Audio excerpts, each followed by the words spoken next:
दोस्तों, अब तक के एपिसोड में आपने जाना ये कहानी मध्य प्रदेश के पिंडीपुर गांव की एक हवेली के बारे में है। इस हवेली में रहने वाला परिवार उस पूरे इलाके का सबसे रईस परिवार कहलाता है और एक दिन रातों रात वो पूरा परिवार उस महल से गायब हो जाता है। इस बात के सैकड़ों साल बीत जाने के बाद भी आज तक कोई ये समझ नहीं पाया कि आखिर उस परिवार के साथ क्या हुआ और वो कहाँ चले गए। उसी गाँव का रहने वाला आदित्य एक दिन अपने दो दोस्तों को शहर से लेकर के गाँव आता है। गाँव में पहुँचने के बाद उसके दो दोस्त उस महल के बारे में पूछते हैं और आदित्य उन्हें उस महल की कहानी बताता है कि क्यों उस महल को चुप की हवेली कहते हैं। क्योंकि उस हवेली से दिन के समय में बिल्कुल वीरान और शांति रहती है, लेकिन रात में वहाँ से ऐसी खौफनाक आवाज़ें आती हैं जो आज भी गाँव वालों को सोने नहीं देती। गाँव में 2 दिन बिताने के बाद में एक दिन आदित्य को एक चिट्ठी मिलती है, जिस चिट्ठी को लेकर के वो अपने दोनों दोस्तों के पास आता है और उन्हें बताता है कि इस चिट्ठी के अंदर ये लिखा है कि हमें आज रात 12 बजे उस महल के अंदर आना होगा, अगर हमें उस महल का सच जानना है तो। आदित्य के दोनों दोस्त इस बात से मना करते हैं, लेकिन आदित्य के कहने पर वो उसके साथ चलने को तैयार हो जाते हैं और रात के 12 बजे तीनों दोस्त उस महल के दरवाजे पे पहुंचते हैं। महल के दरवाजे पे पहुंचने के बाद में उस महल का दरवाजा अपने आप खुल जाता है और अंदर घुसते ही एक रहस्यमयी आवाज़ उनका स्वागत करती है, जो ये कहती है कि आ गए तुम लोग। अब इससे आगे की कहानी इस एपिसोड में। मुझे पता है आप अभी भी ये कहानी सुन रहे हैं, तो तैयार हो जाओ, क्योंकि इस बार ये सिर्फ एक कहानी नहीं है, बल्कि मैं आपको उस माहौल में लेकर के जाने वाला हूँ जहाँ चारों तरफ सिर्फ और सिर्फ डर का बसेरा है। अपनी आंखें बंद करो और महसूस करो उन ठंडी हवाओं को, उन गुमनाम साये को जो उन तीनों दोस्तों के इर्द गिर्द घूमते हुए से महसूस हो रहे हैं। आदित्य, रोहन और सीमा जब उस महल के अंदर पहुंचते हैं तो महल के अंदर पहुंचते एक रहस्यमयी सी आवाज उन्हें सुनाई देती है, जो ये कहती है, आ गए तुम लोग। इस आवाज को सुनने के बाद तीनों दोस्त चौंक जाते हैं और बुरी तरीके से शायद डर भी जाते हैं और एक दूसरे के करीब आ जाते हैं। हालांकि आदित्य उन्हें समझाने की कोशिश करता है कि इसमें डरने जैसी कोई बात नहीं है, यही तो हमें पता करना था, यही जानने तो हम यहाँ आए थे। उसकी बात से थोड़ी हिम्मत पा करके बाकी के दोनों दोस्त आदित्य के पीछे खड़े हो जाते हैं। उस महल के अंदर चारों तरफ धूल, मिट्टी और जाले लगे हुए थे। बावजूद इसके ऐसा एहसास हो रहा था जैसे आज भी उस महल के अंदर किसी का बसेरा है।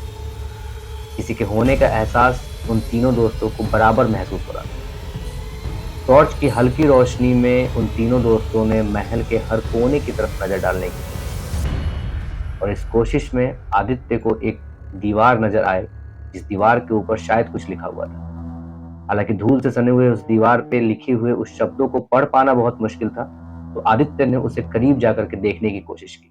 इस कोशिश में जब उसका हाथ उस दीवार से लगता है तो वो दीवार एक तरफ खिसक जाती है। दीवार के खिसकते ही एक तहखाने का रास्ता नजर आता है और उस रास्ते के पीछे पीछे तीनों दोस्त टॉर्च की रोशनी में बढ़ने लगते हैं।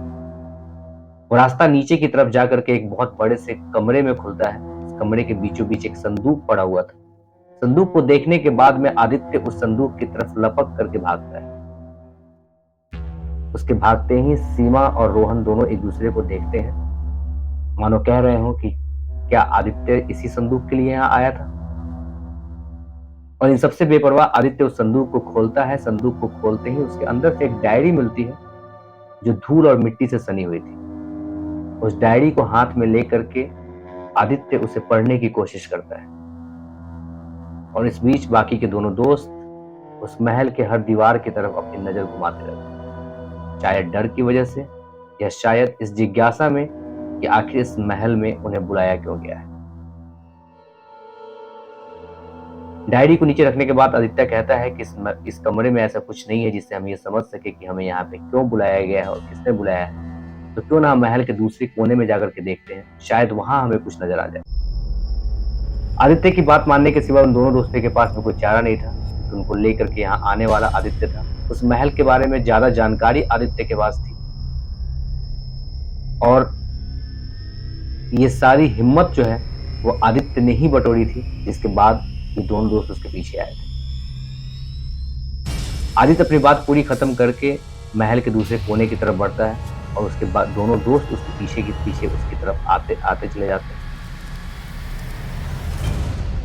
आदित्य जब दूसरे कोने में पहुंचता है महल के, तो वहां पर उसको एक तिजोरी नजर आती है, जो तिजोरी आधी खुली हुई थी।